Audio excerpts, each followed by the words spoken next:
is Ross Baton with Role Playing Public Radio. This is RPPR episode 169, our Gen Con 2019 wrap-up. And for our first, we're going to break this up into 3 segments where because a lot of us went to Gen Con. It's too many to fit around one table. So in our first segment, we're going to have Caleb, Maddy, and special guest Sean Farris. Oh, hi. Who's in from out of town to record other podcasts too about Red Market. So, but he went to Gen Con as well, so we're going to fit him in. There's no news except, well, the big news is personal. If you haven't listened to the live episode yet, Sean and I are married. yeah. Way to steal my thunder, Caleb. Sorry. I proposed to Maddy, and she said yes. So we are very much in love and very happy. And so go listen to the live episode. And the glow from Maddy's side of the room is kind of like it. I need some sunglasses over here. It's apparently real. Yeah. And of course, you can also hear Caleb being very exasperated by the whole thing. Very confused. It's very on brand for all of us. Deeply. Sad we didn't play Dread afterwards and just get on with the show. So that's the news. Anyways, Gen Con 2019 was really good. 10 out of 10 would recommend. We all played and bought a lot of games, so this episode is going to be mostly focused on these games that we bought, games that we played, other events we tried out, also any new tips or tricks we've learned about doing Gen Con. So let's just get into it. Caleb, you picked up a lot at Gen Con this year. It's a place to buy things. It is. That is true. I bought things. You did buy a lot of things, though. So you were just... did you have a shopping list ahead of time, or were you just kind of, ooh, that looks neat, I want to get it? Well, yes, I had a shopping list, but then, I also get stuff. I mean, Origins and Gen Con, that's like the one vacation Sarah and I have every year. Like, we save up literally all year to go there and buy games. So, we don't really regulate our spending like we do, every other week of the year. So, fair enough.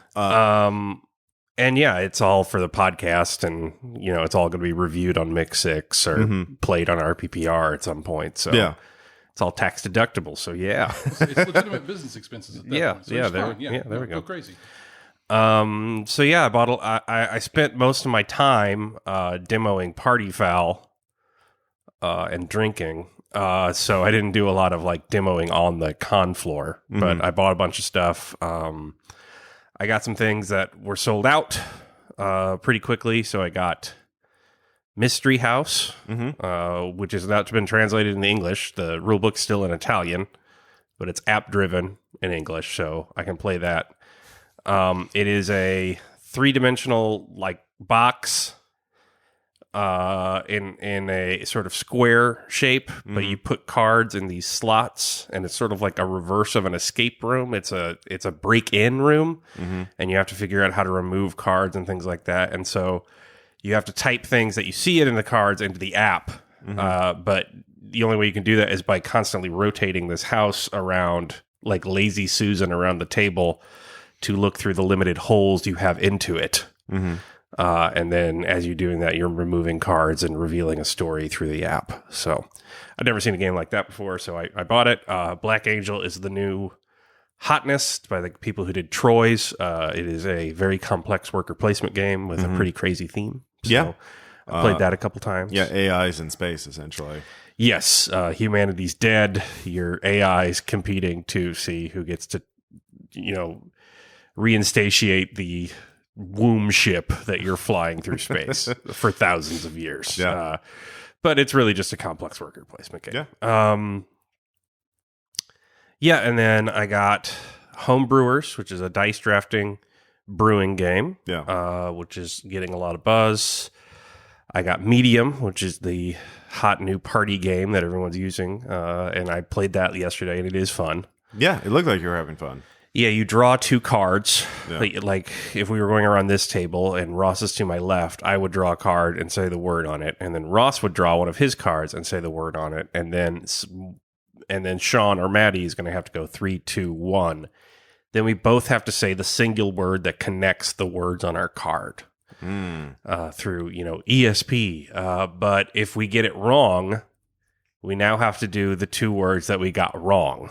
And we can't say the 2 words on the card. So if we fuck it up and say 2 different words, now we're essentially playing the game again with the 2 separate words we said, and you get 3 tries before you move on. And then it would be Ross and Sean playing, and Maddy and I would be watching. So the way you win medium is you have the most points between you and other players. You're going to add up your points between you and the person on your left and the points between you and the person on your right.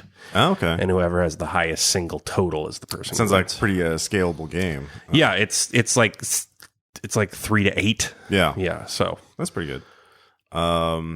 Well, yeah, we'll go around and ask Maddy, because we also got some games. In particular, there was one game you were really excited about. We tried the demo. I was like, yeah, no, I'm sold too. Mental Blocks. Yeah, so what it is, it's a kind of like block building game, but instead of having like the final solution of what you're trying to build together, everyone at the table has a perspective of what this finished product is meant to look like. So you have all these individual blocks of like different shapes and colors. And then everyone has either one side of like the 4 sides of this finished product, or they have a grayscale isometric view of what this is meant to look like. And then you hand out a bunch of restrictions to everyone. Like some people aren't allowed to talk. Some people can only move blocks if someone else is also touching that block. Some people can only touch a specific color or a specific shape. So there's all these restrictions. And then you guys have to kind of communicate with like, well, I'm meant to see a yellow, like, rectangle here. And so I was like, well, I see a yellow triangle. So you got to, like, work out how this thing fits together as a team. And you've got a time limit that is shorter depending on how many people are playing. It's really cute. Like, it's made out of foam as well, which is, like, really novel because it feels good to play with. But it also kind of makes it a bit difficult. Like, I didn't really want to take it to the bar last night because it's a bar and it's foam. Yeah. But yeah, we played Liquid's it not maybe good for that. at Gen Con, and we got 6 people playing at one point, and it was super fun. Like, yeah, it's a really good, if you got a lot of people around that are willing to play. Yeah, you played that too, Sean. I didn't actually play it. Okay. I was sitting at the table. I was their judge. They gave me the card that showed like what the finished product should be, and I got to sit there and point and laugh at them as they tried to figure out what the hell they were doing. Yeah, which was I think almost as enjoyable as actually getting to play. Yeah, a lot of people in the room were just kind of like stopping and watching for a bit, and just kind of like, this looks really cool. So yeah, it's I definitely one of ran those out of the games. room because it looked like a team building exercise. We'll get you to play sooner or later. Nope. Yeah. Come on. Nope. Aw. I'm already trained up on 6 Sigma or whatever the fuck it is. I'm a black belt or in synergy. Yeah, it was one of those. It was the one game I was kind of like looking for before we got to Gen Con. Of like, oh, that looks cool. I want to check that out. The one thing that was like throwing me is like, oh, well, if it's you're trying to build a specific thing, what happens when you've played the game? You've already built the thing. So I was like, well, where's the replayability in this? Eventually, you're just going to learn it if there's only a couple of things you can make. Turns out in the box there was 60 different things you can make of varying difficulties, and then like with some Gen Con promo cards, we ended up with like 65 in the end. So 64, 65, something like that. Yeah. So we're not going to run out anytime soon. Yeah. And plus, there's some replayability if it's the same object, but you're looking at it from a different perspective. Yeah. Or you're playing with different people, or it's just been like 2 months and you've just forgotten. So The conditional stuff that came with it too, like if you can only touch certain colors or certain blocks, or if the one guy that can't talk at the table, that switching up too, I think will make it a lot more. Yeah, even if you know what it is, like if you're the only one who's done it before and everyone else is just like, and you can't talk, it's there's still some fun in that. I know, Sean, you didn't really get anything. You were just there to play games. So. I was there to play games and hang out with people. I constructed a little bit of a list, like the mental blocks was on the list of stuff to get, but I fly in. Yeah. So I didn't want to bother trying to either pay to ship a bunch of stuff back or figure out how to get it into a bag to get it home. Yeah. So I usually go Amazon shopping whenever I get home. Nice. So is that on your Amazon shopping list? It is. Yeah. I actually went to go pick up mental blocks and then never got a chance to get back to the dealer hall and get it before they were closing. Did they close earlier this year? They close at 4:00 on Sundays. So normally I had to leave early on Sunday. So. Yeah. So yeah, they close. It's 10 to 6 normally, but then the last day it's 10 to 4 because it's Sunday and people need to pack their shit up. Yeah, get the fuck out. Did a good idea. Their demo for it was like scaled 5 times the size, so like it was big and flashy kind of thing when you demoed it. Cool, Yeah, it was easy to grasp. Because that's what we did to demo it. I mean, personally, for me, I also picked up a bunch of RPGs. I haven't had much time to read them, but I'm pretty interested in them. I did get Dialect, a new storytelling game about a language where all the players are members of an isolated community, and you sort of help create their language. And it's setting free, so it could be a fantasy, like, a group of elves isolated in the forest, or it could be like you're a group of cyberpunk hackers, who are, or a cyberpunk gang. Who are fighting the man, and this is going to be your slang, your particular gang jargon, and it comes also with a deck of cards that you draw for various elements, and it's a very nice looking book.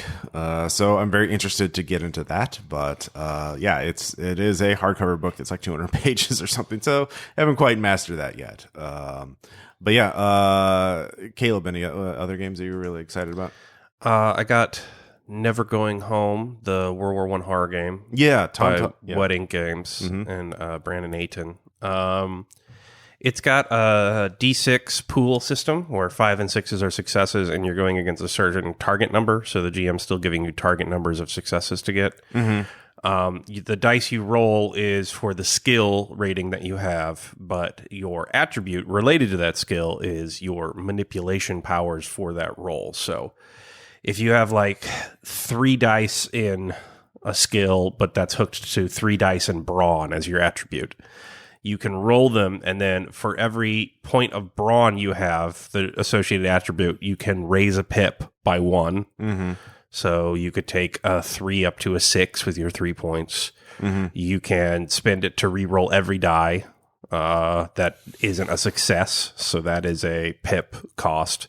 So basically your attributes give you manipulation powers for the dice pool, and then the skill is the dice pool. And there's a corruption mechanic, and yeah, that sounds really interesting. Because it makes it a little harder to just sort of like min-max to figure out what is the most efficient way to. I guess if you roll 1s, you might as well re-roll them because that's going to cost a lot. Well, you can also spend stuff before a roll to get additional dice. Okay. If I run it, I'm going to have to make a cheat sheet of what your attribute spins can do, but they don't go away. That's like for every roll. So like whatever you have, but if it chips away at your health, it takes away attributes. Sure. So you lose pool manipulation powers. There's also a mechanic with playing cards where you're using playing cards to fuel things in your hellish. Basically, the premise is the Somme was so awful and so many people died, it basically performed this necromantic ritual and ripped a bunch of soldiers out of reality because there was so much blood on the ground, it tore through the veil.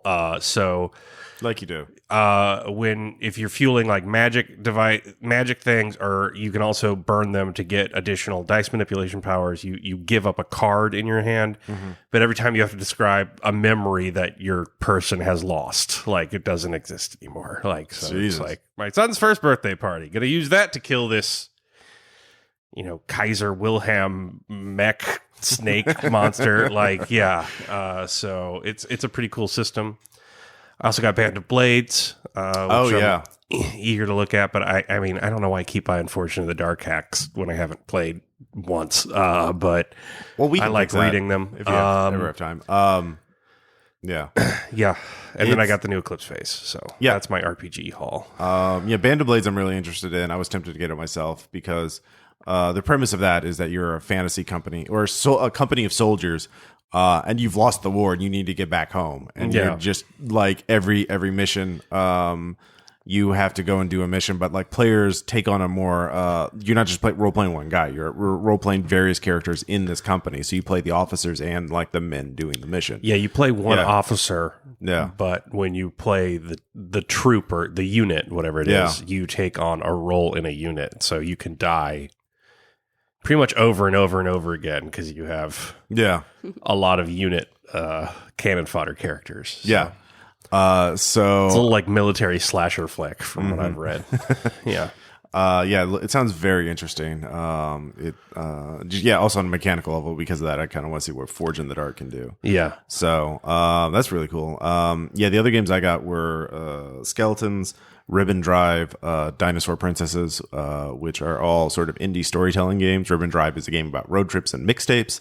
Dinosaur Princesses is very literal. You're a dinosaur who is also a princess. It's also part coloring book. So, that's going to be fun. And then Skeletons, you're skeletons guarding a tomb.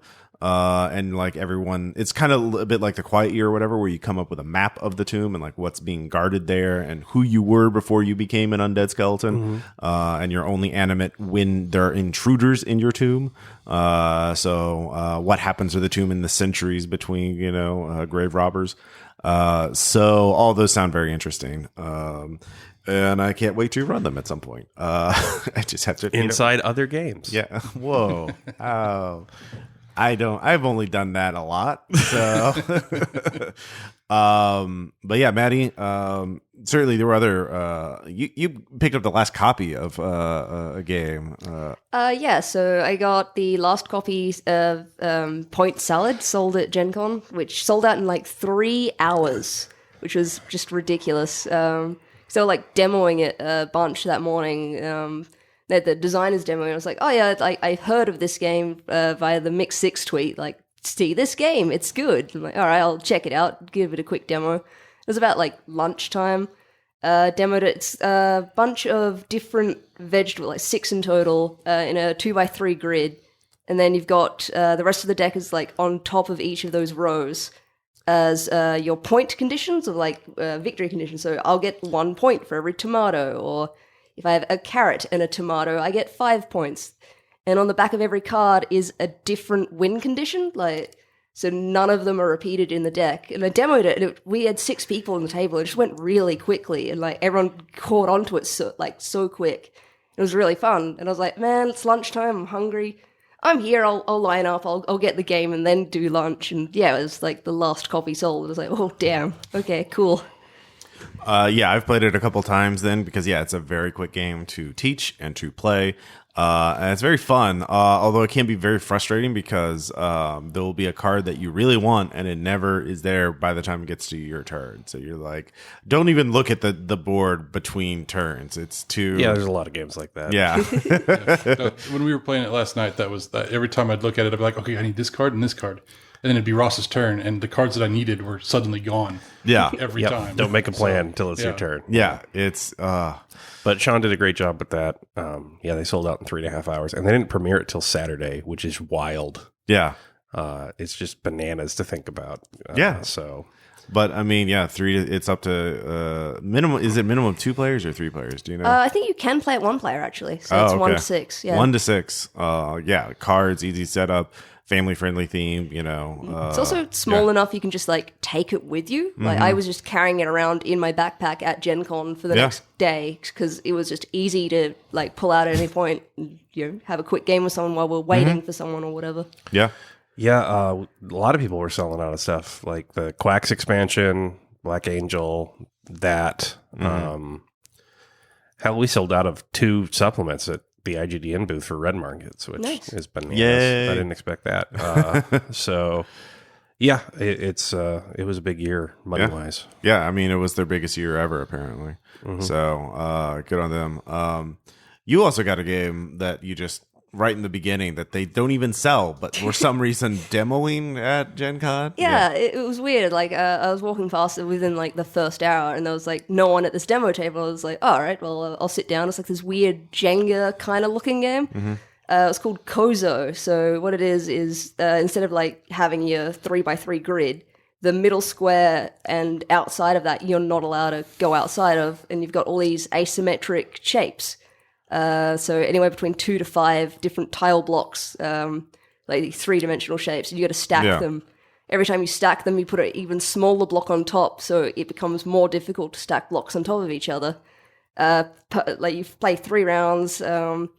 the first person to like knock it down doesn't score points for that round. If you somehow don't knock the tower over, which Sean managed to do last night. It was amazing. I can't believe I've not seen that. I've played that game so many times. We've always knocked the tower over. So then like you just both people keep your points. It's like super fun. It's like, great. How do I give you money for this? Like we're not selling it. It is available online though. I'm like, oh, okay. She's like, but you won the demo. I'm like, yes, good, cool. She said, no, you can pick a game from our back wall. I'm like, oh, so but this game's on that wall? She's like, yes. I'm like, so I'm just going to take it then. All right, so this is mine now. She's like, yes. I'm like, do I have to sign anything? She's like, and I just go. I'm like, this feels like stealing. Okay, I demoed a game for 30 seconds and got a game out of it. There was so much of that at Gen Con this year. This game's great. I'll take it. No, we don't. We don't have it. We're not actually we're kickstarting it in like 5 years' time. So much of that this year. Yeah. Like, oh man, I've never seen it that bad. Like I've always seen it, but like like every booth had 2 or 3 things you couldn't buy that they were showing off. Yeah. I mean, the Kickstarter ones I can understand because they're like, we're doing a Kickstarter in 2 months. Sign up for our email list or whatever. Like, I mean, you want to build the hype for your Kickstarter. I can understand that, but like, if it's already available for sale, why? I mean, maybe for some of them it was just too hard to sell. Like, I don't think it's that. It's like I don't think they could get stuff over in time for Gen Con. I think a lot of people had limited print runs. Like the Mystery House version I have is in a fucking tuck box. Like it not even has like, it doesn't even have like a lid box. Like it's got a untuck box. So I think a lot of stuff is like prototype runs almost. So I mean, Quacks, the Herb Witches expansion, I had an exhibitor badge, so I was back there, but they were selling 5 before the things opened because they sold out within the first half hour every single day. As they kept on, they'd get them in and they would instantly sell out in the first half hour.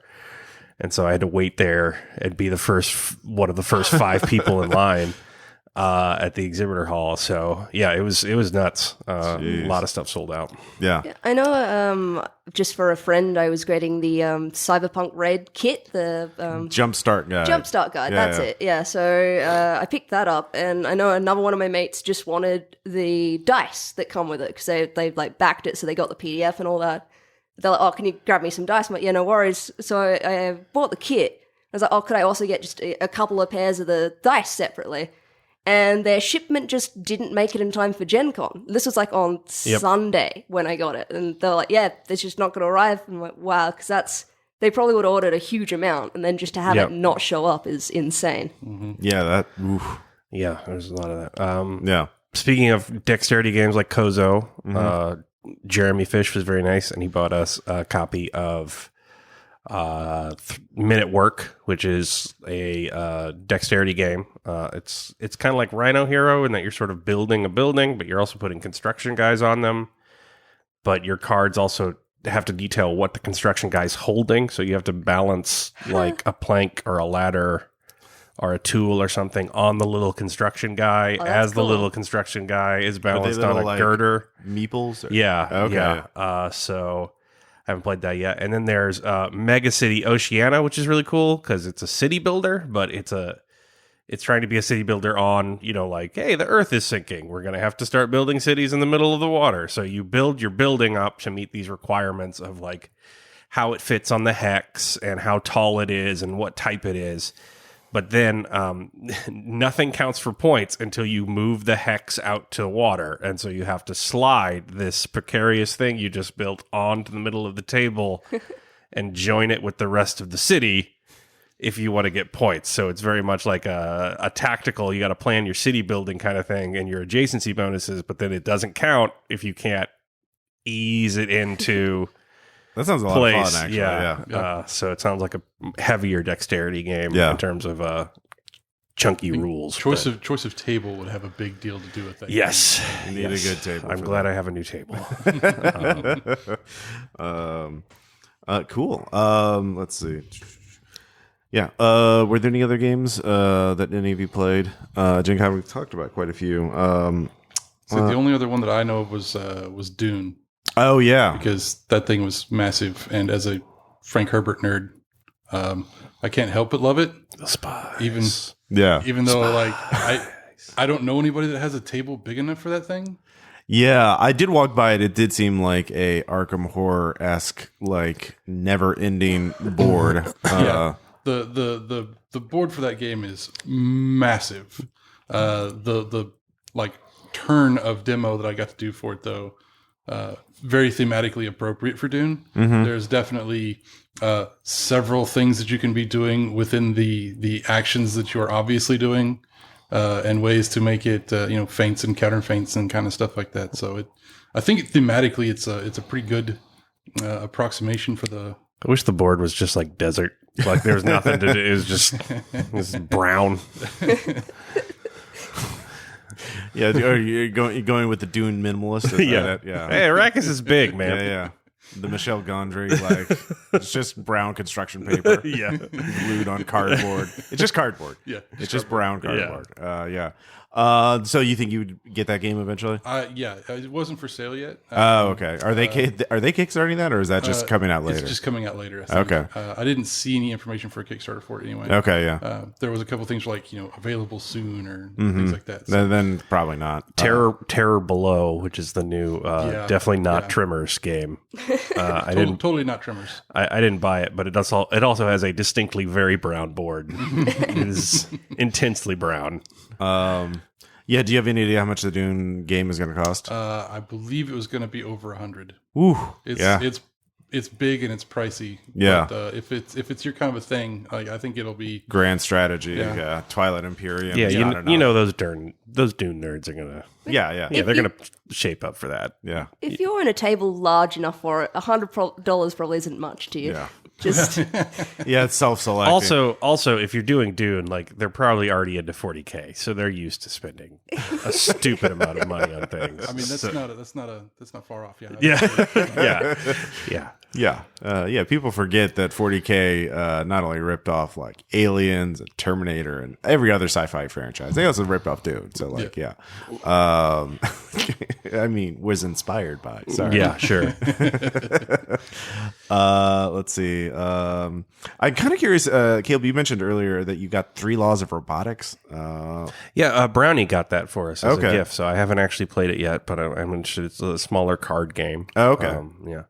I also got Pastel Eat, which is a little like Karuba, in that you are building paths. And it's also odd. It's because it's only a 2 to 3 player game, which you don't see very often. But you put these colored cubes around the board, and those are the areas you have to connect with this sort of hex circuitry. But you can play on top of other people's spaces, so you can like rewire other people's paths and stuff. But it's an abstract game about like drawing these lines between these variable starting and end points. Oh, cool. I haven't tried that one yet. That does sound pretty interesting. Yeah, I really did like Karuba. So But I don't know anything about 3 Laws. Okay. Other than that, I just got the expanded Quacks tokens, which I'm super excited about. Yeah, we got those as well. Oh, God, they feel so good. Yeah. I got Orleans, which is not new, but I just wanted my own copy, so I didn't have to keep borrowing Spencer's. So, yeah. Okay. Cool. It sounds like we all got a good amount of, well, for those of us who are in the getting loot, we got the loot or the good shopping list. Were there any other things that you're definitely going to put on your shopping list after this Gen Con, aside from mental blocks and Eclipse Phase 2? Oh, okay, was on there. I hear it has some good writers. Yeah. The mighty tome that it was, reminiscent of Red Markets. I was like, you're going to charge me extra for baggage? Like, I could have put that one in the checked luggage, but they'd have been like, okay, it's overweight now. Yeah. Yeah. It's heavy. Between that and the Red Markets book. Also, they do not like when books of that size go through the baggage thing. What the fuck is this? Yeah. The one time I tried to check Red Markets, they were not pleased. It's like, you need to come over here, sir. I'm like, it's just a book. It's like, the x-rays can't penetrate it. I'm like, yeah, it's a big one. So well, speaking of Red Markets, sorry. Oh, I was just mentioning Brownie. He did give me a cosplay prop that's definitely not a flamethrower. So that was super nice of him. He managed to somehow fly with most of it, so that was interesting. You can do anything as a white man in America. Just get on a fucking plane with a flamethrower. Didn't he have like a screwdriver and 2 on him? And everyone was like, fine, just get on. Yeah, you're good. Baffling. Yeah. Big shout out to Brownie for his generosity. He also brought me coffee to both the Red Markets games that he played in with me. Aww. So super big props to him. Yeah. Like, that was amazing. Brownie's pretty cool. Yeah, speaking of Red Markets games, Sean and I both ran Red Markets this year. I only ran one game, and it sold out, but only 2 players showed up. But I let them control the negotiator as like a NPC sort of. So and they did the oil be back job, so they didn't. The job didn't require violence, so like they were fine with it. And they had a good time. They made a lot of stupid decisions and nearly died multiple times, but like they had fun. Cool. And they wound up making a profit. Yeah, a lot of no-shows this year. Yeah. Is what I heard. I think I was at 6 or one table had 7 or 8. Like I had some extra. Nice. Chris never had anyone miss his games. Yeah. I'm pretty sure. But Nick was there for like 20 minutes one time and no one showed up. Yeah, that's true. I forgot. Yeah, Nick had a complete no-show. Yeah. Wow. Yeah. Yeah. So, but I heard that was going all over the place. I heard there was a lot of people who had tickets and didn't show up to just games in general. Yeah. It makes me wonder if what the cause of that. I mean, some of that would be like my game was on Saturday, and I imagine some players by Saturday are just like, oh, a noon game, fuck that. I'm going to sleep until like 4 or whatever. Yeah, I think some of it's exhaustion, and then it's nerds. They're just flaky. Bad, really bad at doing things on times. Yeah. I'd tell you that last year when I ran, I had one game that like only 2 people showed up for, and that was actually my favorite one that I ran. Like those 2 guys just went ham, full ham on it. It was fantastic. They ran the Prodigal Lives. Oh yeah. And then like one turned Vector like right before they met the Aberrant. So it was fantastic. Was yours the game where one of the players? I heard that when one of the Red Markets game this year, the team decided to execute the negotiator PC because he was betraying them, or they thought he was, and he turns out he was. So was that in your game? I don't think so. Yeah. There were several, players being executed by the party. That wasn't uncommon, I don't think. Apparently, the raccoon leg got some more. The raccoon leg is. And explain the raccoon leg. For okay. So it's in the random rolls table in the back of the book. You come across a raccoon on the side of the road, like digging into the dirt, and off in the woods are some meek and some latents doing a little shady deal, and the raccoon's like trying to dig up rations and grenades that one of the parties has buried on the roadside. But for whatever reason, and it's not even like, you said the 7s and 3s or whatever, like the most common thing, like it's not a 7 or a 3 to roll this leg. Yeah. But the 10K Lakes has had the raccoon leg come up like, I think 6 or 8 times. I had it come up last year at least once, and then I think it came up at least 3 times this year. Yeah, it's a real persistent raccoon. Like it's a thing. Like it's become its own thing now in the greater Red Markets verse. Like, yeah, I did see there was a group chat for this, and like I just remember that fucking raccoon leg. Everyone like they're so fucked. Chris, it takes another victim. Yeah, Chris just did like a Leroy Jenkins on the chat, like raccoon leg. They were just calling it out every time it happened. Like it was like, yeah. It's I need a shirt that just says raccoon leg. Yeah. There's like 5 or 6 of us that would totally buy that. Yeah. That and there needs to be something that just says Red Markets. Fuck your legs. Because leg damage is a thing. It works in so many levels. Yeah. Of course, Maddy and I, so that was fun running the game, and it sounds like you had a lot of fun running games too. So definitely run Red Markets next year, Gen Con. So Maddy and I not only did some events, we played Space Hulk, which I talk about in our next Spulk. Yes, I'll talk about in the next segment because we also played with Jason, Renee, and Aaron. But Maddy and I went to the D20 Burlesque show on Saturday night, and it was quite fun. Maddy, would you like to talk about it? I mean, it was just super fun. They did have a little bit of technical difficulties, which, just like, it's close to my heart as I'm going there, like, I've been in your situation, oh, damn. But, like, the show itself was just super fun. Like, the first lady that came out was, like, the abominable snowman, like, a full fursuit that, like, strips down to, like, sexy stuff underneath. They had a mix of, like, both burlesque and boylesque, so, like, male and female. They had like very diverse people, which was lovely to see because I mean I've done a lot of burlesque shows that are just like very skinny white women and that's it. So that was just really fun to see, and like you could tell the performers were all really enjoying themselves. Like there was a Waluigi, there was a Castlevania.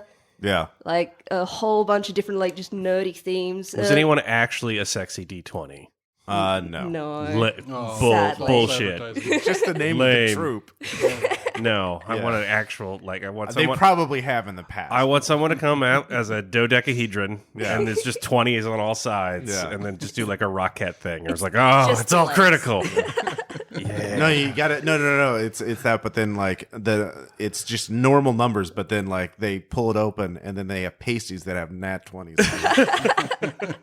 Like that's the big show off. Yeah. That's the reveal at the end. You got to build up for it. Yeah. I think the highlight was the final act. There was a sexy Dolores Umbridge.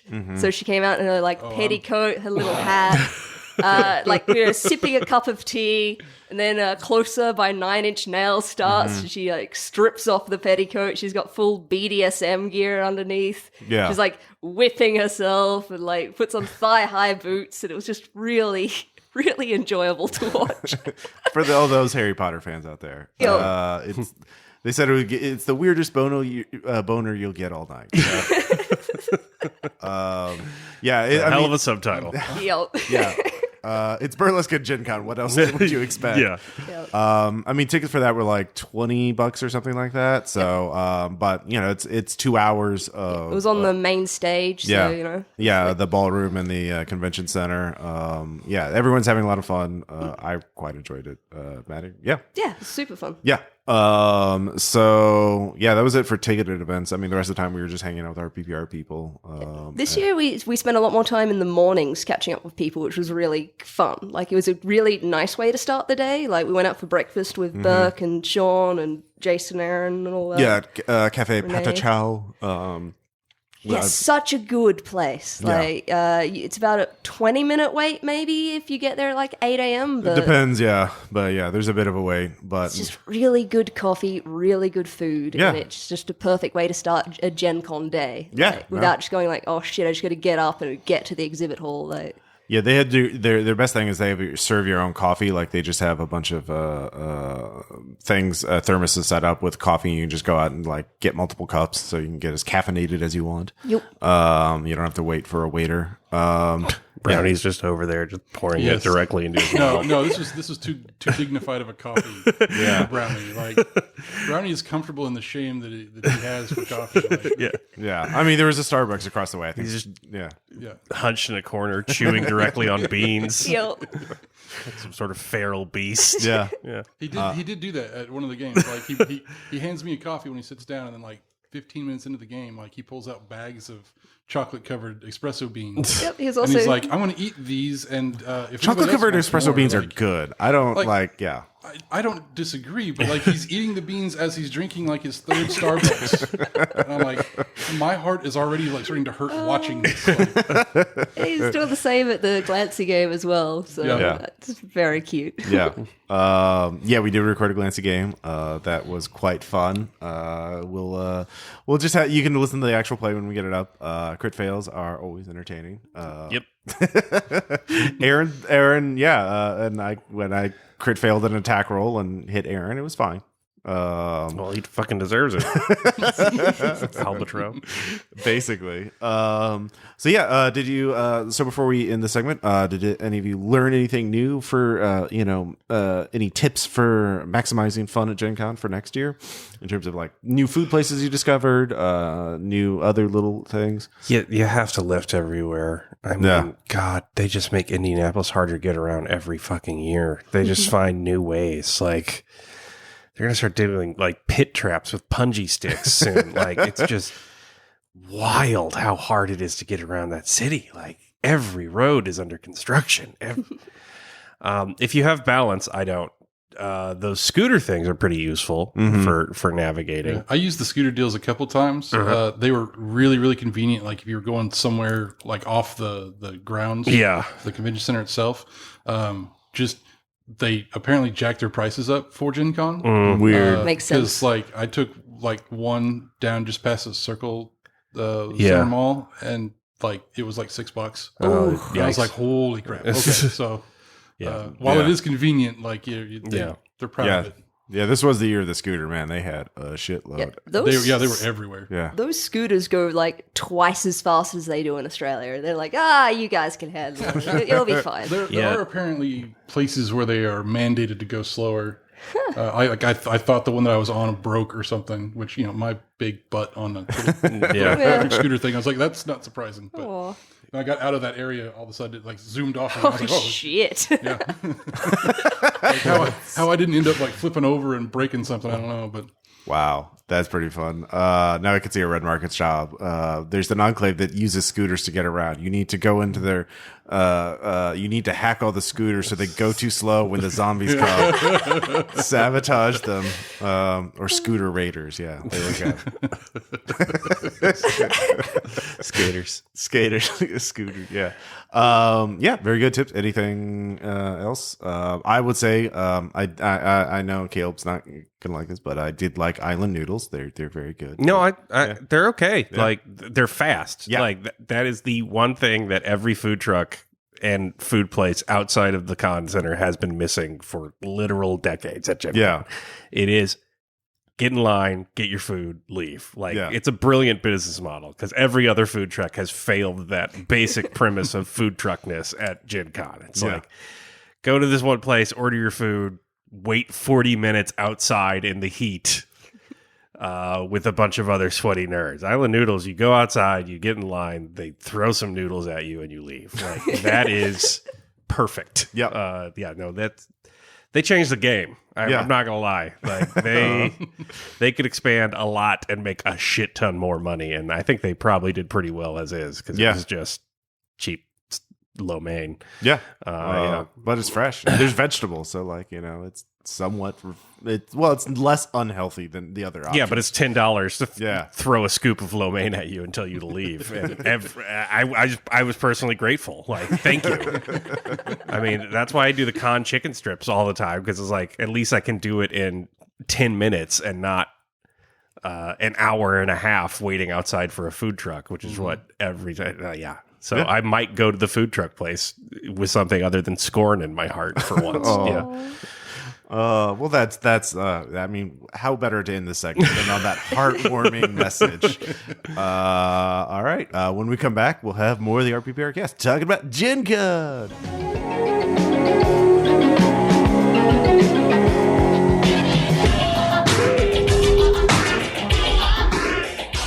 And we're back with this, episode on Gen Con. Gen Con. Exuberantly. Yeah. Gen Con. For this segment, we have Tom and Greg. Hello. Hey there. Yep. Because we just want to get a broad coverage of everything here at Gen Con 2019. It is an event. It was quite the event. It was a very big event for me. But what happened? Listeners, the RPPR live episode should already be out by this point, so you should listen to that if you haven't already. But anyway, we should get into the Gen Conning. So Greg, you bought or tried out a lot of board games this year. I did try out a lot of board games. I wasn't volunteering with anybody this year, so I was able to take my time in the dealer hall and just hit all the booths that I wanted to, and then some. Yeah. There was one product that I went in being 99% positive I was going to buy, but before I hit that one, I need to talk about We're Doomed from Breaking Games. This game, I rarely make impulse purchases with board games, but it had such an evocative style, and it was only $20, I think. This game is Prisoner's Dilemma, the card game. It's 4 to 10 players, and you're all congratulations, you're all world leaders, but the world is ending in 15 minutes, and you have to collaborate and pool resources to create a rocket ship to get yourselves off the world. In real time. In real time, yeah. The game comes with a 15-minute sand timer, and seems easy enough. You can take actions to produce resources, and then you pitch them into the project, and great. But then events start happening, which add new rules and complicate the things. A little bit like Flux, but even crazier.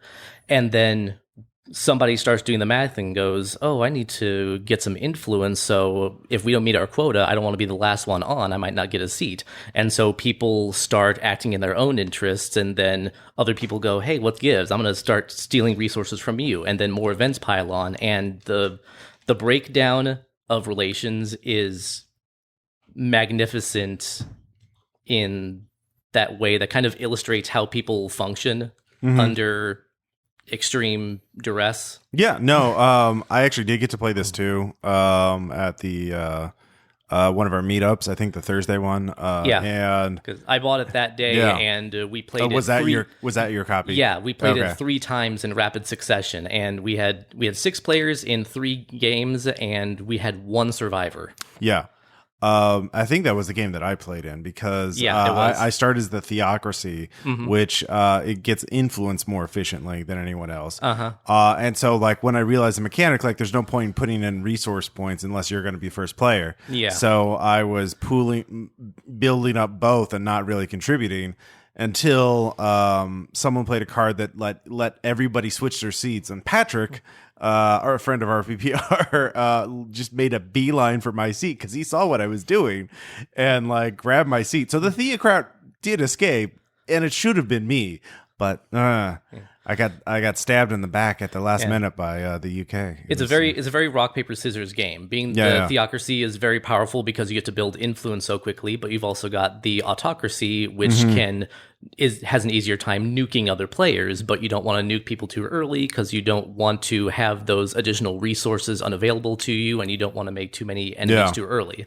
Well, unless one of the players gets the card that makes them like want everybody to lose. Essentially, like they only win if no one escapes. The event cards cause all kinds of mayhem, and just when you think it can't get any weirder, it does. Yeah, Tom, did you play that any? Didn't get a chance to, but it does sound like something I'd like to. Yeah, it's again $20. It's a pretty justifiable impulse buy. It is. I could see some people not being keen on the player elimination aspect and the arbitrary rules changes, but the games go so fast. There's 1 card in the deck that makes you flip the sand timer. Other than that, every game is exactly 15 minutes long. Yeah. So nice. Yeah. Tom, you bought a board game too. Yeah, I bought the Die Hard board game. Yeah. Which it sucks. I've yet to be able to play it, but because I really want to. So. Right. Have you looked through the rules yet? I have. Is it like competitive or co-op? Are all the players working together? It's or are both. It's 4 players max. Mm-hmm. 1 player is John McClane, and he's trying to do his own objectives through the 3 acts. The other 3 players are playing the Thieves, and they are trying to either kill John McClane or complete the heist, which means, unlocking the 7 locks on the vault. Right. The 6 locks on the vault, and then blowing up the roof, so they can turn the power off and then open the vault. Oh, okay. Interesting. I like, the 3v1 mechanic. That's it's hard to pull off in board games, but when it does, it can work very well. So I like that. So who would you be playing as? If you honestly, I'd rather start as the Thieves. Okay, one of the Thieves. Yeah, it's part of a team. Rickman. Yeah, one of the Thieves actually has the Alan Rickman token. Aww. And the others just play the other various Thieves. Nice. No, that sounds cool. We'll have to get. There's elements. It's a little like slasher flick because John McClane can really easily kill thief characters. Oh, sure. No, of course. Like that's the whole point. Thieves have to use teamwork, and John McClane has to be kind of a jerk. He has to be a cowboy. He has to be a cowboy. Yes, thank you. That's the word. I'm sorry. He has to be a cowboy. Yeah. Nice. But speaking of games with cooperative elements, you got the new Power Rangers board game. Heroes of the Grid, is that it? Yeah, Heroes of the Grid. It is better than I think an intellectual property board game has any right to be. These types of games kind of have a reputation for being cash grabs and appealing to people who, I want to collect all the things. But I did get through... we'll call it 2 games because the first one was 2-player, but I didn't understand how to set it up for 2 players until the very back of the book.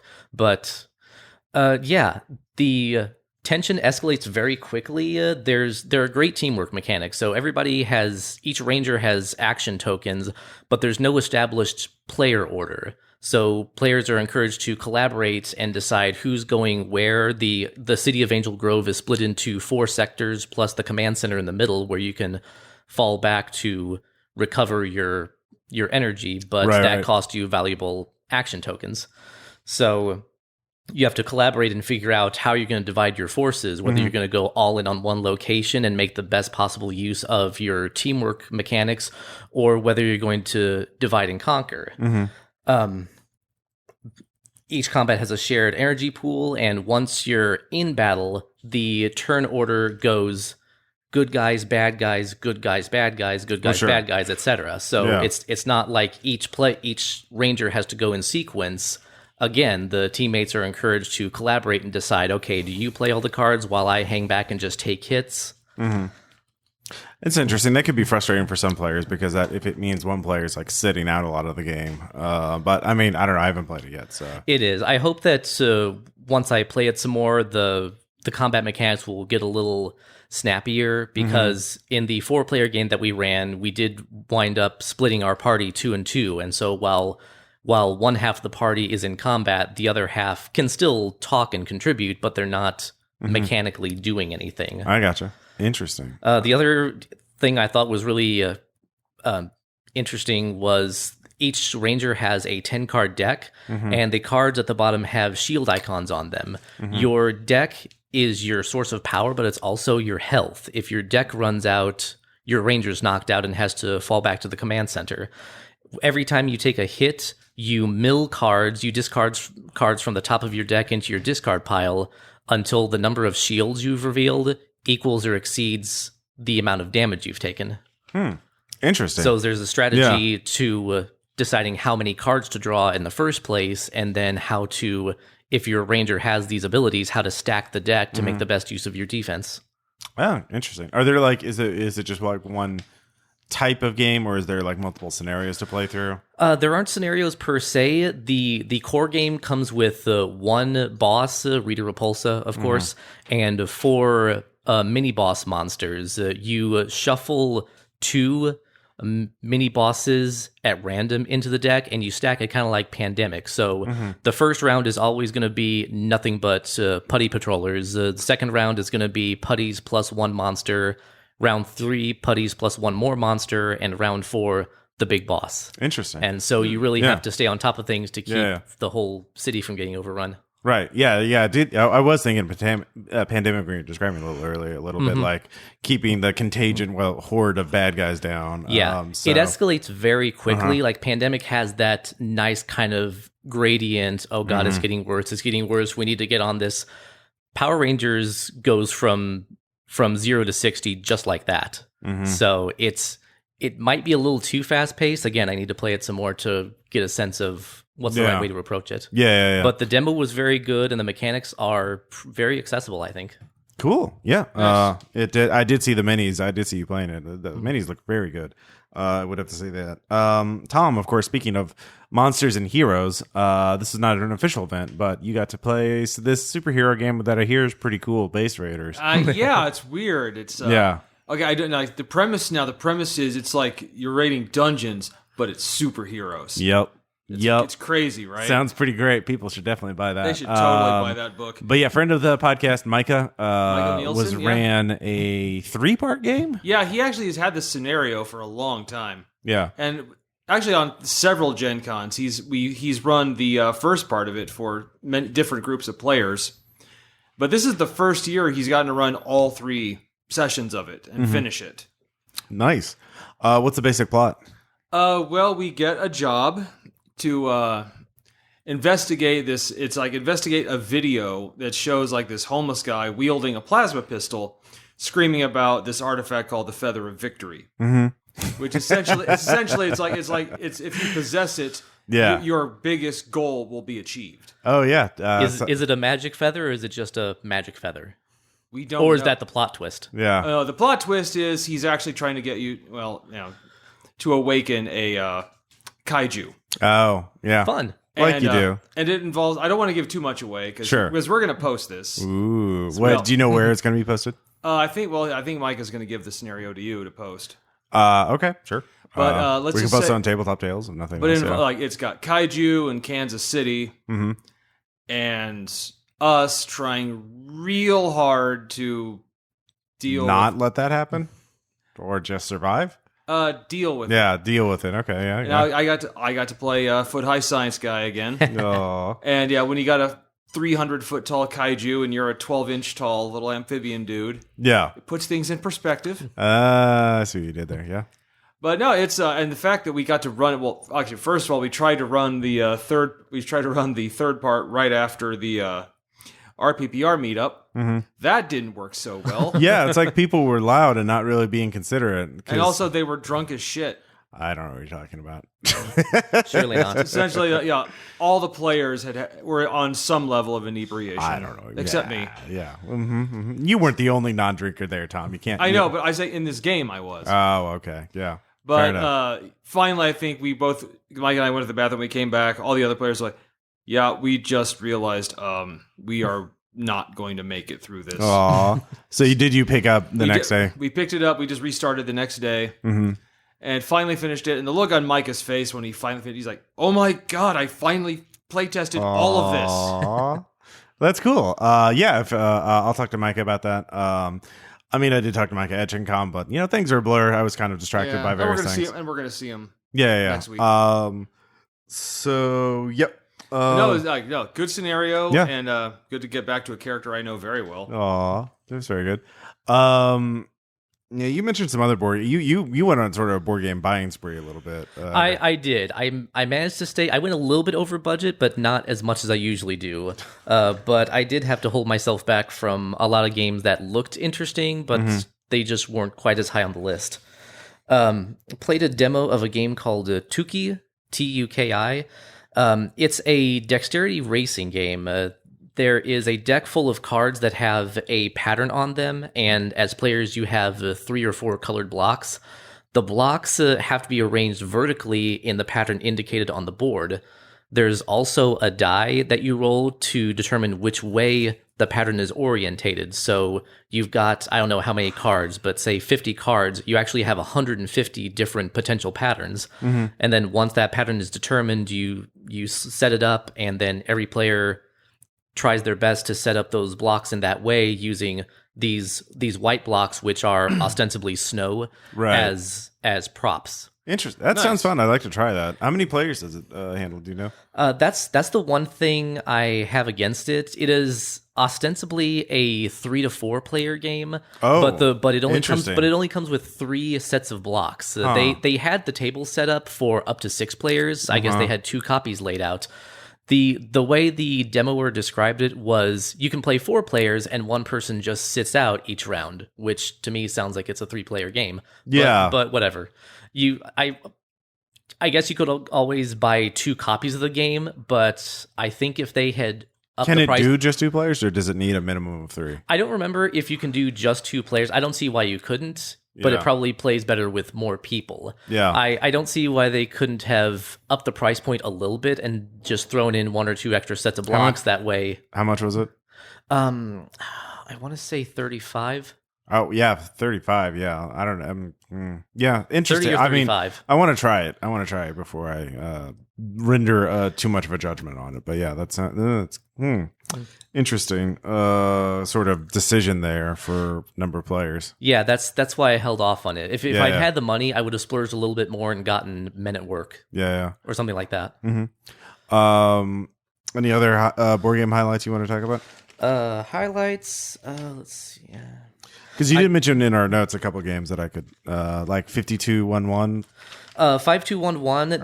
That was very near the table that was running Tuki. It's a card game that's kind of a press your luck bluffing game. It feels a little bit like poker for people who aren't super into poker. Yeah. Every player has a hand of 5 cards, and then everybody plays 2 cards face down and then flips them once they're all out. Then draws 1, then plays 1. Then draws 1 more and plays 1 more, hence 5211. Okay. And at the end of a round, if the cards are suited by color, and if there are 6 or more of a given color card in play, those cards bust. They aren't worth anything. And the one color that is represented the most without going over that threshold gets scored. Okay. So at the end of your turn, if green is scoring and you've got a green 2 and a green 3, you've got 5 points. Okay. So you want to seize first place, but you don't want to push so hard that you bust on that color. So you're kind of diversifying, but kind of focusing, but also looking at what the other players are playing, have played. Yeah, sounds interesting. Switching back to RPGs for a second, because I know, Tom, you bought another RPG that I looked at too. I saw it at the IGDM booth, and I was very intrigued by it. Never Come Home. It's let me make sure I got the title. No, it's Never Going Home. Never Going Home. Okay. So, World War I horror. Yeah, it's a World War I supernatural horror. Kind of the premise is it's at some point, I think it's 1916 during the war. Sure. There's just a massive explosion that no one, it's heard from from England.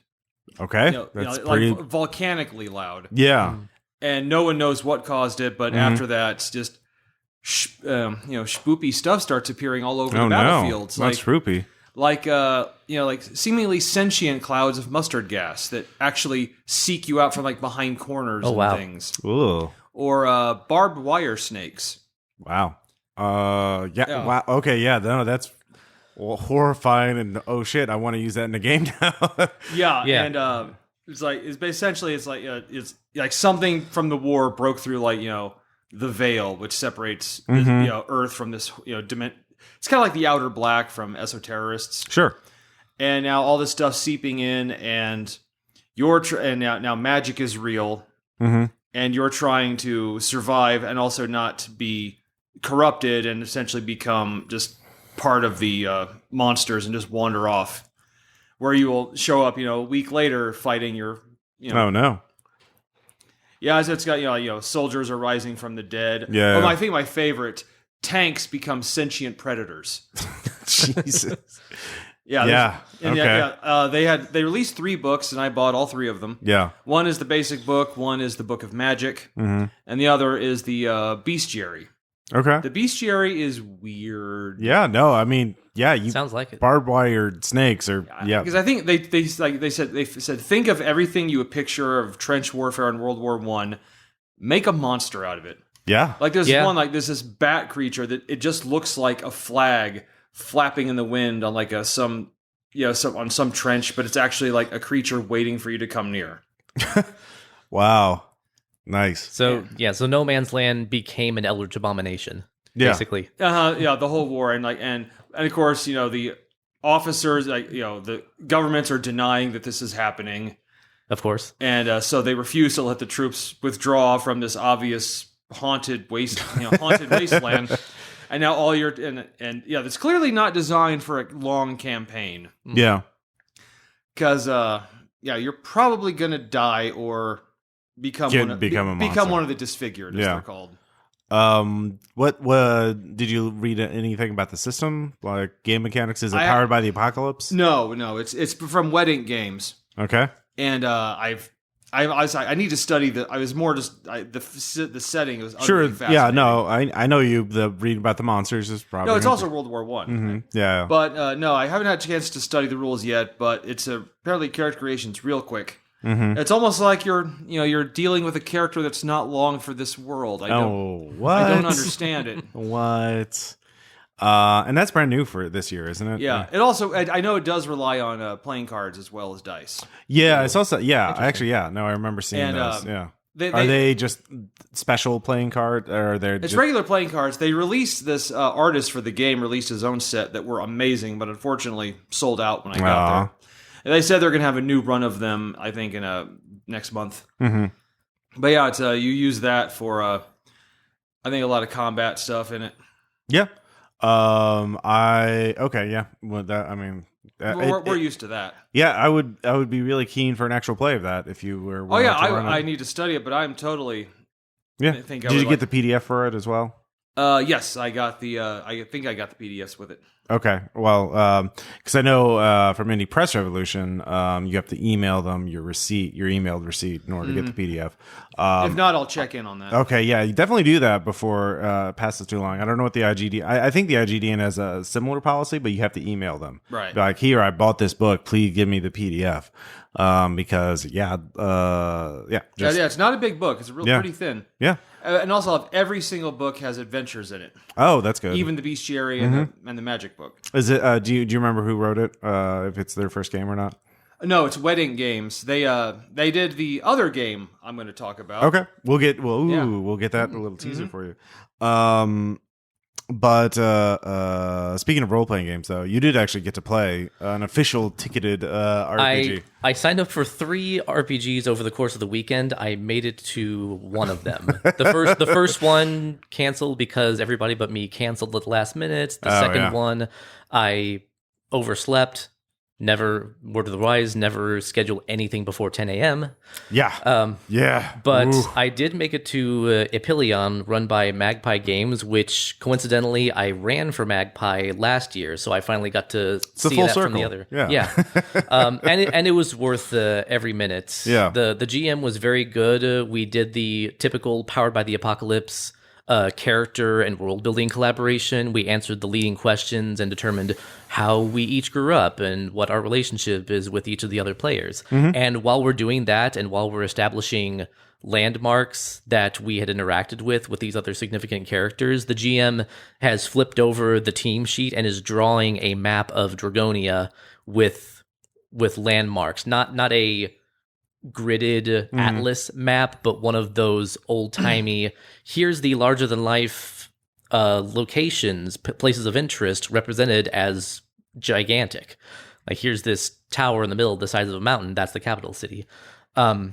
We had 2 characters, myself and one of the others, that had mechanically, they had no effect, but my character was a aquatic dragon, which I thought, oh, that'd be fun. Be kind of a sea serpent type creature.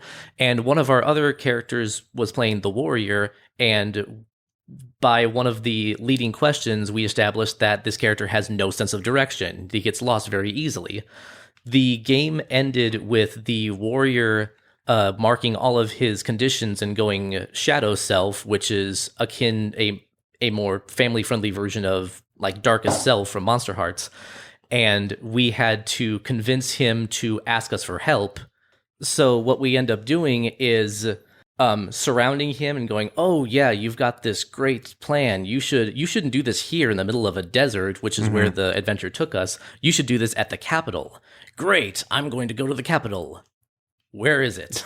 And so we dice are rolled, long story short, we get this guy all turned around until he finally gets frustrated and goes, fine, I admit it, I need your help. And we have that nice little, My Little Pony-esque moment where the cast character recognizes their fault and embraces friendship and teamwork and all that jazz. Nice. And an NPC that had been corrupted, but that we managed to snap out of it, was underneath this city that we discovered and was trying to hoard all the water in the world.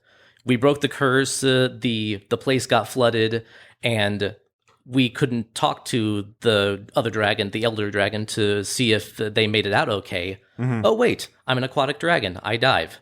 And so we had these 2 things that had no real impact on the game until that moment. Sure. And we had good players. There were a lot of good teamwork moments where one of us had an issue and the others had to somehow deal with it. Yeah, no, it's really good when you can get a con game in where the GM knows their shit and all the players are also like, everyone's in like a bunch of strangers are like all focused and like all on the same wavelength. They're in sync. Yeah. Everybody leaning in, actively listening to the other players, looking for opportunities to bounce off each other's ideas. Yeah, no, that's really cool. Fantastic game. Yeah. One more RPG I do want to mention, of course, because Tom picked up a copy, and that would be Eclipse Phase 2nd Edition. So have you had a chance to look through that yet? I have, and obviously I am familiar with the system because we've done it. Well, the system's changed, so you're not anymore. There's more. changed from the second yeah, edition. It's new and improved, Tom. I'm talking about that where we use the PDF the little thing with the rules in it. Yeah, but I mean, I think that's even been tweaked a few times. I know what I'm going to do is like learn it from scratch. I'm going to reread everything and assume I don't know anything about the system. I mean, I've obviously looked through it, and it's like, yes, it's like, yeah, because it looks like, I mean, this is what I've seen. Like, it looks like some of the complaints I have been addressed. Yeah, like switching bodies is now way easier. Easier. Yeah, it's just changing your your pools essentially. You don't have to change all of your stats. And by that you're also and your skills. Yeah. So, no, that's very good. Did you take a look at the thing that's the most noticeable to me? Like I haven't done a deep dive on everything yet. Is the pregens? I think they've really improved the. Oh yeah, there's a lot of them. There's a lot of them because what they do now is there's 3 groups of 4 pregens each for a total of 12. But there's a firewall team, a gate crashing team, and a criminal team. Now they're all ostensibly firewall agents with a different focus. Like the firewall people are very firewall, and the gate crashers are firewall gate crashers. Then the criminal ones are undercover firewall agents. But they each have not only do they have their stat lines, they also have like a little role playing stuff. Like, oh, here's what you think of your teammates. Oh, this guy's a jerk. That one's cool. You want to be like them, and that kind of thing. So I really like that. That's going to make running one shots with them very easy. Indeed. Yeah. And any other thoughts? Once again, like I think No Evil was one of our best campaigns. Okay. Yep. And I think we need. And I love sci-fi like that. Yeah. So we got to do a campaign. We do. Let's see. By the way, also, I don't think we're gonna have a problem of not having enough books. Fair enough. At this point, almost everyone picked up a copy of Eclipse Phase. A bunch of RPPR people did. But Greg, there are a couple other board games you want to talk about, right? Yeah, I demoed a whole bunch of games. I'll try to keep it short and sweet, but one I did wind up buying was Watergate. Oh, you did buy it? I did buy that one. It's a 2-player game. Diane and I live together now, so we're always on the lookout for good 2-player games. We like Codenames Duet, we like Patchwork, and I think this one's going to go over well. It, as the name implies, the game is centered around the Watergate fiasco. And one player plays the Nixon administration and the other player plays the Washington Post. And it's, I don't think asymmetrical is the right word, but each side has a different win condition. The board is literally a red yarn conspiracy board, and around the perimeter are the names of 7 informants. And the Washington Post wins if they connect 2 of the informants to Nixon in the middle of the board. And the Nixon administration wins if they get 5 momentum tokens. And what that means is there's a sideboard that has a kind of a chart, and at the beginning of each round, a momentum token, an initiative token, and I think 3 pieces of evidence go in the middle. And each card in each player's deck, they have different decks as well. Each card has either an event that can be played that has some special effect, like recruiting informants or revealing information on the opposing team side. But you can also play them to pull either evidence or momentum or initiative to your side. And at the end of a round, after each player has played all 5 of their cards, the only thing that matters is, are those tokens on your side or the opposing side? If evidence, for example, is on the Post side, they can flip it to check the color and put it on the board, trying to, again, connect those dots all the way to Nixon. If that evidence is on Nixon's side at the end of the round, they can keep it on its black side, which looks like redacted information, and they can put it on the board as a blockade and try to cut off paths of egress for the opponent. And so it's got this nice back and forth where both sides have not only differing objectives, but differing strategies. Oh, okay. Nice. So you've already played it. I played a demo. We didn't play the full game. We played 2 or 3 full rounds, but I like I like the pacing. Yeah. It sounds really good. That's a brand new game, I believe. I think so. I think it premiered at Gen Con. Yeah, it looked really cool. I might want to borrow from you at some point. Yeah, totally. To try it out. Let's see here. Tom, there actually was another RPG. You mentioned it was from the same people who did Never Going Home. Yeah, it's the game is Wild Skies. Mm-hmm.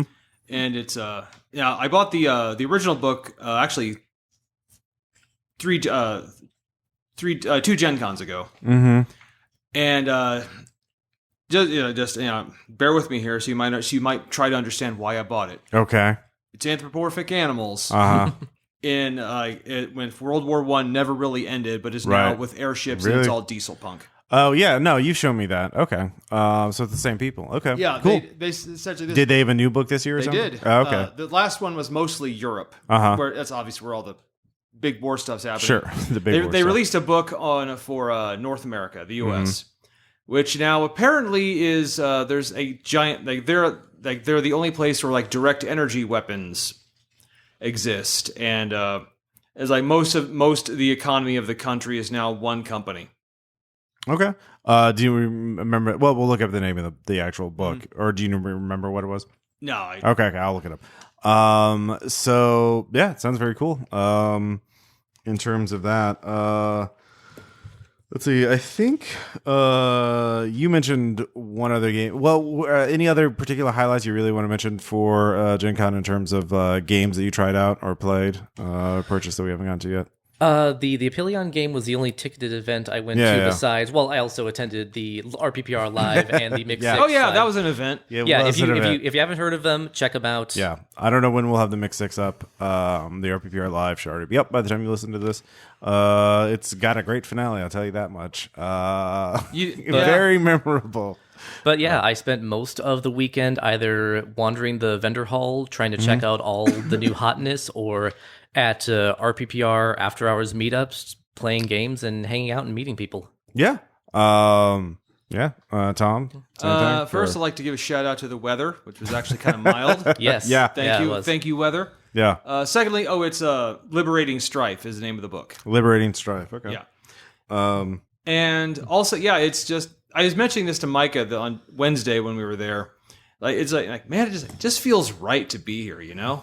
Yeah, no, I mean, after coming here 12 years, it does feel like coming home in some ways. It does. There is a bit of decompression the day after Gen Con when you're walking around, you don't see people in corners playing board games, and you wonder what's wrong, or cosplayers, and you're like, whoa. And I also kind of realized, dude, next year it's going to be the Gen Con where I'm 40. Okay. Yep. That's going to be interesting. Yep. I think also the Gen Con is managing the crowds pretty well. They are. They really are. Yeah. Even though they did break a record attendance, it's almost 70,000 people are just there. It's still you can still get around. You can still get around. Indianapolis just announced they're going to be building more hotels to add 3,000 more rooms capacity in the downtown area. So we're not saying Gen Con has influence, but clearly Indy is Gen Con's town at this point. Well, not just them, but also they want to get the Super Bowl again, because apparently that's and other big events. But they're just being shaped to host these massive events. By the way, the people of Indy love it. Yeah, at least the servers and the servers and the people. Yeah, the restaurants certainly do. Yeah. Did you get any other highlights in terms of food? I mean, I'll talk about what I found in terms of new food. I want to give another shout out. Yeah. To Champs. Champs. Okay. At the bottom of the Circle Center Mall. Yeah. Because it's the place where we go we most go often. Mm-hmm. Because it's one of the. You were talking about going to the Ram a lot. I thought you went to the Ram. We did. We did twice. Yeah. Because it's But Champs is better than the Ram. No, Champs is. You can sit down whenever you want. Oh, okay. Because they have a big bar section that's open seating. Yeah. And not a lot of people, a lot of people go to the food court. Sure. But a lot of them don't go down 2 levels. Yeah. To the ground floor where there's the Granite City, Champs, and PF Chang's. Yeah. There's also the Yard House, Pramada Brothers. But really, it's that place you can actually just you can show up there at 12 noon, beginning of lunch, and just walk into Champs and sit down, which is bananas crazy for Gen Con. Fair enough. Greg? Yeah, I owe Caleb a thank you for name dropping during the RPPR Live episode a place called India Garden. I went there the following day, and it was exactly as chill and as good food and as good service as he said it was. I will definitely go there again next year. Also, this is kind of a rave and kind of not. I would say, High Velocity, the restaurant underneath the JW, they had what they call the Gamer Royale. It was they had a couple of theme things. They had a couple of themes. The other one was like you have to have a minimum of 4 people. Yeah, to the Heroes order Feast. This thing. Yeah, the Heroes Feast. Yeah. But I ordered the Gamer Royale, and I kind of regret it, but kind of don't. It was a burger, ostensibly, but the bun was an oversized, basically cheddar biscuit, like the kinds you get at Red Lobster. Don't tell me those things. Oh my god. The exact wording on the flyer was $19 and completely worth it. So cheddar biscuit bun, 8-ounce burger patty sausage, ham, a fried egg, bacon, gravy. Okay, not so much anymore. Okay. Yeah, that's jalapeno, which I put to the side because I wasn't ready for all that. Who needs plant matter on that at that point? Fuck your digestive system. Yeah. Yeah, I know I'm forgetting something, but I couldn't even finish half of it. Yeah, no, that's. Ugh. Actually, you want to talk about? Also, I have another like great moments in unable to eat a lot of food. Yeah. We went to for Renee's birthday. We went to Giordano's. Oh yeah, that's right. Yeah, a lot of if you could do 2 slices of Giordano's, that's you've got a good appetite because it's delicious. But I cannot. It is impossible for me to eat more than 2 pieces. Wow. New York slice size? It's Chicago style. Oh, Chicago style. It's one of the original Chicago styles. Yeah. All right, fair enough. Food, like Gen Con food's always great. Yeah. So any other new tricks or tips or for learn this year for Gen Con? I would say Con Funk wasn't really so much of a problem on the floor itself. Okay, yeah.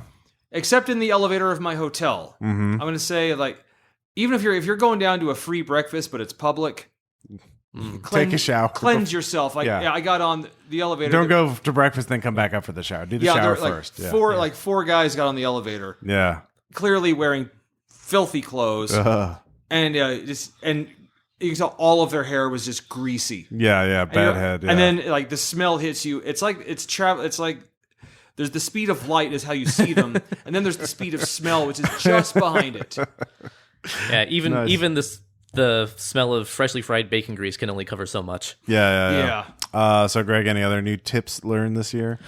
As previously covered, don't schedule anything before 10 a.m. Yeah, maybe don't schedule anything at all. Maybe just buy $20 worth of generics, and then when you feel you've had your fill of the vendors hall, just go into a specific company's promotional room, Renegade or Magpie or what have you, and say, hey, what do you got open? Well, I mean, that depends. Because it depends on what kind of events you're interested in. Because some events are just going to be sold out, and the people are going to show up for them. Yeah. Some events are more tolerant for generics than others, I feel. Certainly, if you're thinking about games on Saturday or Sunday, you're much more likely to be able to get in with generics because people are going to fatigue definitely hits by Saturday and Sunday. So people are going to be like, oh, I'm not going to a noon game. That's way too early for me if it's Saturday or Sunday, or they're going to be leaving by Sunday. But I know I did one event that was 10 a.m. Sunday, and we had everybody had tickets for that. So and there was 12 people there. So I'm glad we had the tickets, not just generics, so we could get in, because they turned away people with generics. But that was also a high demand thing. It was a kill team and Space Hulk kind of thing. So with custom terrain print and stuff, I'll talk about it more in my segment. But or I already did when you listen to this. But so I think it's dependent on if it's a special here's a GM who's going to Call of Cthulhu with props and shit, and maybe get the tickets for that just to guarantee it if you can. But if it's oh, it's just a game, or especially if it's like games on demand, then yeah, of course, just show Yeah, up. that's fair. If it's the new hotness or if it's something in a high demand, then plan for that if that's something that you're really interested in. Yeah. But otherwise, generics are a pretty good bet. Like I ran a game of Red Markets, and there were some I could have let in more players with generics if they were there. So yeah, but yeah. Sorry, you were saying. Yeah. Okay. That's the long and the short of it. Figure out the things you want to do. Make your yearly bucket list, and anything that's not on that, just kind of take life as it comes. Yeah. No. I learned there's also a couple things I saw this Gen Con. One I learned from Jason Arishu. Oh yeah. I'm sure he's going to talk about it when he does his recording part. Yeah. But be wary of games that do not advertise that they are LARPs. And then you get there and you find out it is a LARP. Really? Jason had a lot of problem with games this year. I remember him talking about a terrible Conan game, the old TSR rules. He messaged us. Like we were playing Micah's game, and then I get a text. He says, like, we're 3 hours. Like we're 4 hours in, and most of it was 3 combat encounters. Yeah, no. Although I don't know what he was expecting. If he's doing like the TSR 1980s version of Conan, like of course it's going to be nothing but fucking combat. I don't know what he was thinking.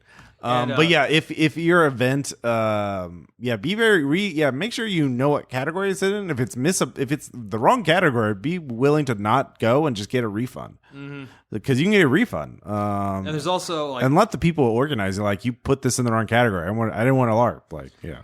And also another thing I discovered, which took me by surprise, is there was a Forbidden Games board game company had a game called Raccoon Tycoon. Yeah, which I think showed up last Gen Con and sold out. Yeah. And was back this year and sold out. Yeah. It's very cute. I know. I'm like, what? I was actually tempted to get a copy, and then I missed my chance because I didn't think it would sell out. Yeah. No, because I was exactly like, okay, this was here last year. Surely I can come in on Sunday when maybe they drop. Well, I thought, because I saw it not only at its publisher, but I also saw it at Cool Stuff Inc. And Cool Stuff Inc. Has really good deals. But like, I figure, if it's at Cool Stuff Inc., like, then it's clearly they're gonna have tons of it. Like, I don't need to worry about it. So wait until Sunday, because better deals on Sunday. And then like, oh no, we sold out the first day. I'm like, oh, I missed my chance. And also, but on the other hand, I'm like, oh, thank God, I didn't have to buy it. Well, I'll try, leave it to the furry to get that game, Ross. I can get games with furry themes. It's fine. Also, just don't think we ever need to stay past noon at Gen on Sunday. I like not being rushed on Sunday. Well, I mean, but we don't need to stay for the whole thing. That's the logistics of next year. I don't want to think about them right now. I already am. I know you are. Because that's how I roll. It is literally how you roll. Cool. Really good segment. When we come back, we'll have Jason Brown, Renee, and Aaron talking about their experiences. So Gen Con! All right. Bye. So sit back and let's dive into some of the best the vaporwave genre has to offer. From essential classics to underrated gems.